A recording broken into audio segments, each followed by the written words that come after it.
उत्सव कथाओं चैनल में आपका खूब खूब स्वागत है। आज हम गीता जी के तीसरे अध्याय का भाग 2 का पठन प्रारंभ करते हैं। श्री कृष्ण भगवान कहते हैं, यदि मैं कर्म न करूं तो ये सब मनुष्य नष्ट भ्रष्ट हो जाएं और मैं संकर्ता का करने वाला हूँ तथा इस समस्त प्रजा को नष्ट करने वाला बनूं।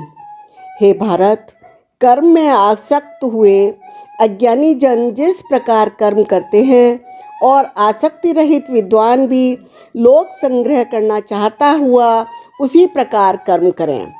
परमात्मा के स्वरूप में अटल स्थित हुए ज्ञानी पुरुष को चाहिए कि वह शास्त्र विहित कर्मों में आसक्ति वाले अज्ञानियों की बुद्धि में भ्रम अर्थात कर्मों में अश्रद्धा उत्पन्न ना करें, किंतु स्वयं शास्त्र विहित समस्त कर्म भली भांति करता हुआ उनसे भी वैसे ही करवाएं।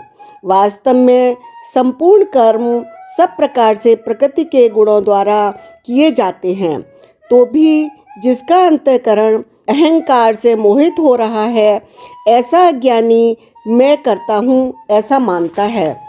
परंतु हे महाबाहो, गुण विभाग और कर्म विभाग के तत्व को जानने वाला ज्ञान योगी संपूर्ण गुण ही गुणों में बरत रहे हैं, ऐसा समझकर उनमें आसक्त नहीं होता।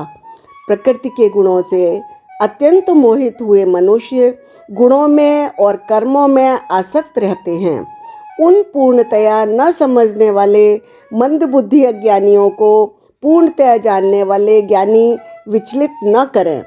मुझ अंतर्यामी परमात्मा में लगे हुए चित्त द्वारा संपूर्ण कर्मों को मुझ में अर्पण करके आशा रहित, ममता रहित, संताप रहित होकर युद्ध कर।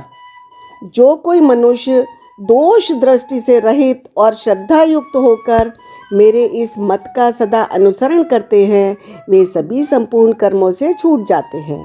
परंतु जो मनुष्य मुझ में दोषारोपण करते हुए मेरे इस मत के अनुसार नहीं चलते हैं, उन मूर्खों को तू संपूर्ण ज्ञानों में मोहित और नष्ट हुए ही समझ।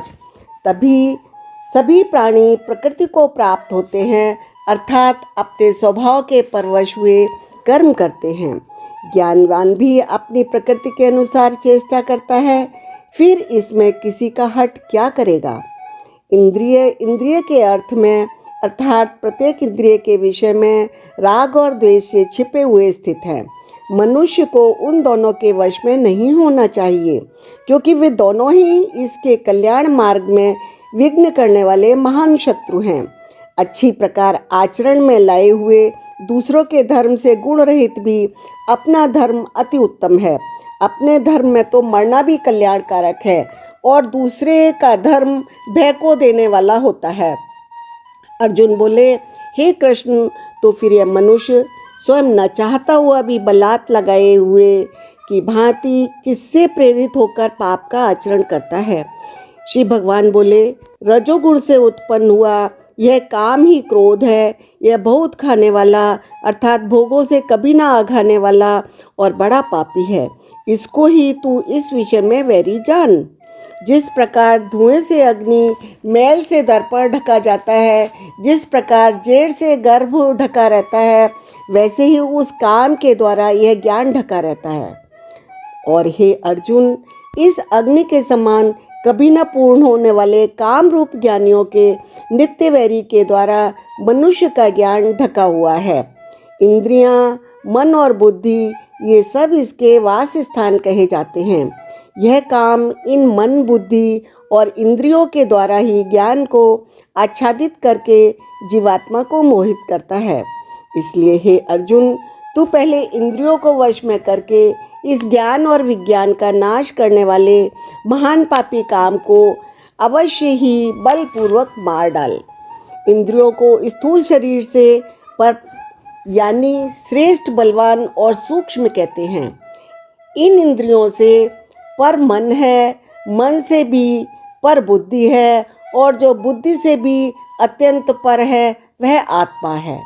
इस प्रकार बुद्धि से पर अर्थात सूक्ष्म, बलवान और अत्यंत श्रेष्ठ आत्मा को जानकर और बुद्धि के द्वारा मन को वश में करके हे महाबाहो, तू इस काम रूप दुर्जय शत्रु को मार डाल। इस प्रकार तृतीय अध्याय संपन्न हुआ।